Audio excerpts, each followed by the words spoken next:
মসজিদ নির্মাণ করে দেন, সেই মসজিদটার নাম হবে আদিনা মসজিদ। জোরে বলুন সুবহানাল্লাহ। বেটির বিয়ের খুশিতে শাহ সিকান্দার বাদশা মেয়ের বিয়ের আনন্দে এই মসজিদ নির্মাণ করেছে, যে মসজিদের নাম হচ্ছে আদিনা মসজিদ। জোরে বলুন সুবহানাল্লাহ। জি, আজকে এই মসজিদকে আদিনাথ মন্দির বলে ঘোষিত করতেছে। আপনারা কি করছেন? নতুন নতুন মসজিদ নির্মাণ করিয়েন না, মসজিদগুলো আবাদ করেন। যে মসজিদগুলো বন্ধ হয়ে আছে এই মসজিদগুলো চালু করার দাবি প্রকাশ করেন। এইগুলো মসজিদের আপনার চালু করার দাবি প্রকাশ করেন। আমরা কোটি কোটি টাকা দিয়ে মসজিদ কোটিটা তৈরি করতে পারবো, কিন্তু আমরা মসজিদ আবাদ না করলে আপনি মসজিদ তৈরি করেই কি লাভ হবে বলেন? নামাজ যদি না পড়তে চান তৈরি করে কি লাভ হবে? যাক একবার দরুদ শরীফ পড়ে আল্লাহুম্মা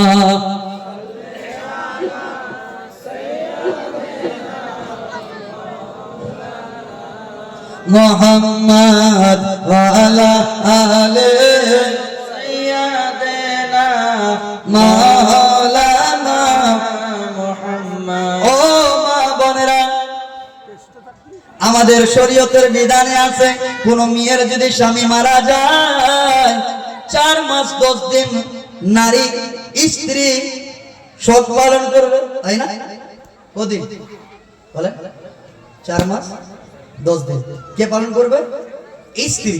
স্বামী যদি মারা যায় আর পরিবার বর্গ সব 3 দিন। কদিন? 3 দিন। আচ্ছা না, 3 দিন পরিবারের সবাই শোক পালন করবে। স্ত্রী কতদিন? 4 মাস 10 দিন।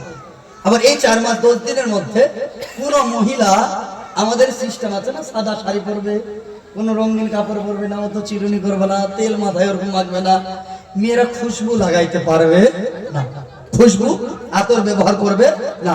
শুধু তাই নয়, শুধু বিধবা নয়, বিবাহিত মহিলাদের জন্যই নির্দেশ আছে যে কোনো বিবাহিত মেয়ে হোক বা কুমারী মেয়ে হোক, তারা খুশবু পারফিউম ব্যবহার করে কোনো অনুষ্ঠানে যেতে পারবে না, যেন পরপুরুষ তার গায়ে তার শরীরের গন্ধে আকর্ষিত না হয়ে যায়। আছে না, এইটাই হচ্ছে শরীয়তের বিধান।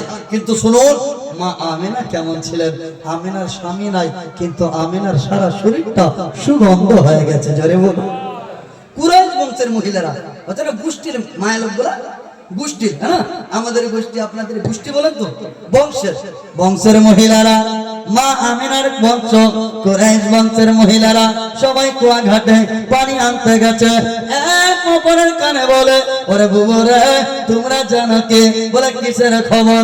বলে আমেনা হযরতে আব্দুল মুত্তালিবের বৌমা, আমিনার তো স্বামী নাই, আমিনাকে কে খুশবু কিনে এনে দেয়?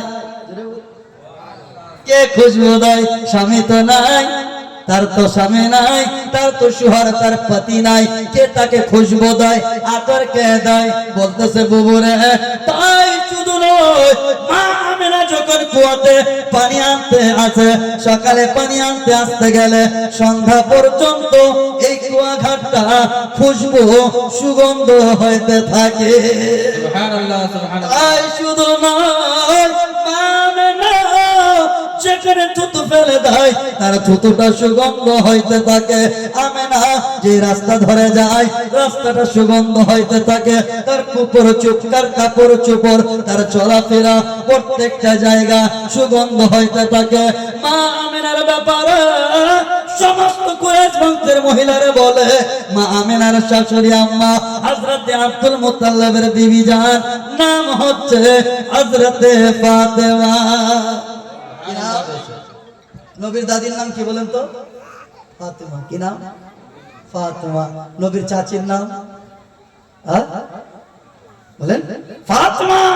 আলীর মায়ের নাম হযরতে ফাতেমা বিনতে আসাদ। নবীর বেটির নাম বলেন, বলেন না? ফাতেমা। বলুন, আছে না? এই ফাতেমা নবীর দাদি যান কুয়াতে গিয়ে দেখছে সমস্ত গোষ্ঠীর মানে বংশের মহিলারা খালি আমিনাকে নিয়ে বলছে, আমিনা আমিনা আমিনা। জানো আমিনার স্বামী